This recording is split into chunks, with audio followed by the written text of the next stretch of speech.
Esse senhor era chamado de o príncipe da corrupção.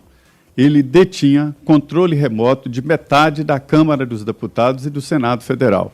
Quando eu digo controle remoto, é porque ele elegia deputados e senadores e esses senhores eleitos com o dinheiro dele, da Odebrecht, da família, votavam nos projetos de interesse, né, assim, a um toque mesmo de celular. Vote assim, votavam. Poderoso. Me relataram deputados de que foram atrás dele pedir dinheiro para a campanha e que ele respondeu, não, o senhor não me interessa, desse jeito. Então ele escolhia até quem ele comprava no Congresso Nacional. Imagina uma pessoa indo numa feira e escolhendo uma batata, não, essa aqui não está legal, era assim, comandava a política. Marcelo Odebrecht criou vamos dizer assim, um arquivo de corrupção que eu nunca vi na história do Brasil. Ele tinha um departamento, chamado Departamento Estruturado, com funcionários, com computadores próprios, com organograma, com chefe, subchefe, só para comprar deputados, senadores e políticos, para dominar os cofres públicos. Isso mesmo. Ali, entre os funcionários desse submundo, alguns roubaram. Ele disse um deputado de que olhou lá na lista, ele tinha recebido R$400 mil para a campanha, e, na verdade, ele recebeu em dinheiro R$200 mil. Aí o deputado confessando, recebi R$200 mil e não 400, mas saiu R$400 mil, segundo lá o Departamento Estruturado, ou seja, alguém ali no meio roubou do ladrão. O ladrão que rouba de ladrão não deve ter perdão, mas é uma boa frase. Aí o que acontece? Ele tinha todos os detalhes, ele tinha toda a estrutura, exatamente nesse departamento de corrupção. E agora ele está sob uma delação premiada. Quando se está assim, não se pode omitir nem mentir. Se o fizer, perde os benefícios. E isto significa ir para a cadeia. Então, é evidente que ele sabe o que diz e pode muito bem comprovar, porque tem os dados nas mãos. Ele tem ali onde depositou, quanto depositou de cada um. Agora, eu vou virar aqui a minha crença, a história que eu tenho, o pacto que eu tenho de indignação sempre e de crença. É o seguinte, em países que eu admiro, países sérios, uma acusação assim, o presidente do Supremo pararia tudo, e iria resolver isso. Sabe de que forma? Renunciava ou se afastava e chamava a pessoa para provar. Mas aqui não. Acontece uma coisa dessa, uma denúncia grave, e fica tudo como se nada tivesse acontecido. Essa segunda-feira amanheceu aqui em Brasília como se nada tivesse sido denunciado. E trata-se de um presidente da mais alta corte do país. Aqui quer mandar em tudo, inclusive na pandemia. Silêncio ensurdecedor, né, Fiuza?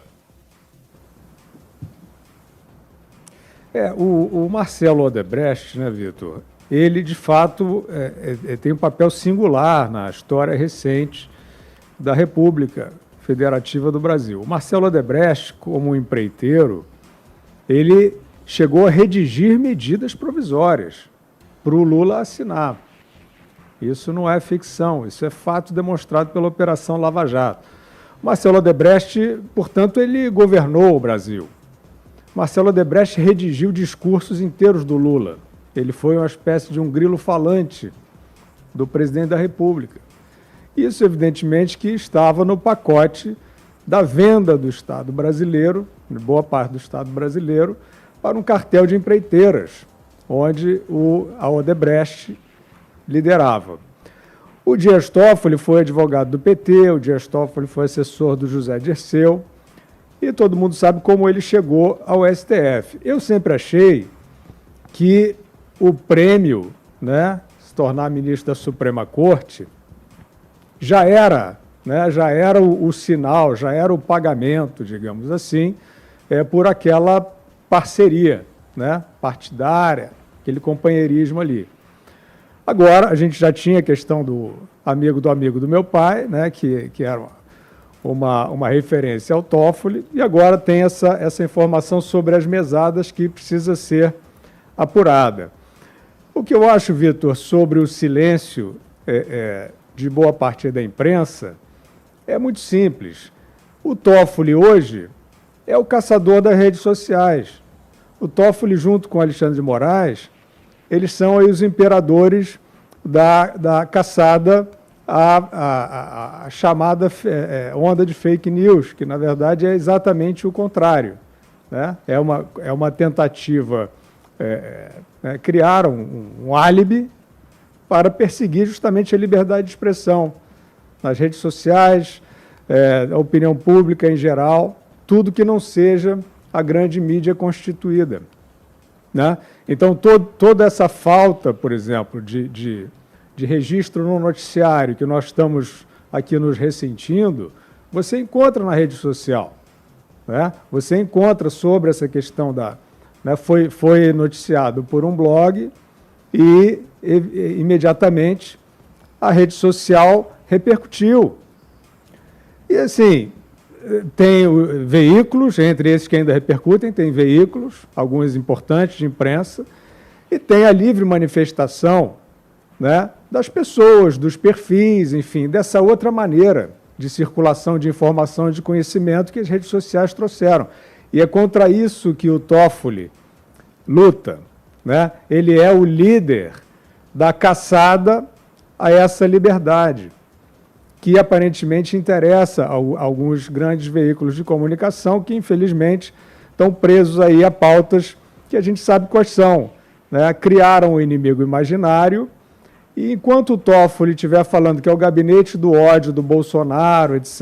e tal, que está por aí e que a gente tem que silenciar e amordaçar, essa imprensa, essa parte dessa grande imprensa, não vai dizer nada mesmo em relação ao Toffoli, porque ela está torcendo pelo tirano, né? Ela está torcendo pela tirania do Dias Toffoli, ela está torcendo pelo inquérito de fake news dele com Alexandre de Moraes, que cala as pessoas, que faz diligências obscuras, ela está torcendo pelo projeto de lei das fake news, que é a maior excrescência da história contemporânea da liberdade de expressão, né, tentando instituir verificadores de verdade. Então é por isso, na minha opinião, que aí boa parte da grande imprensa não fala sobre esse caso gravíssimo, essa suspeita que apareceu sobre relação do Dias Toffoli com a empreiteira Odebrecht.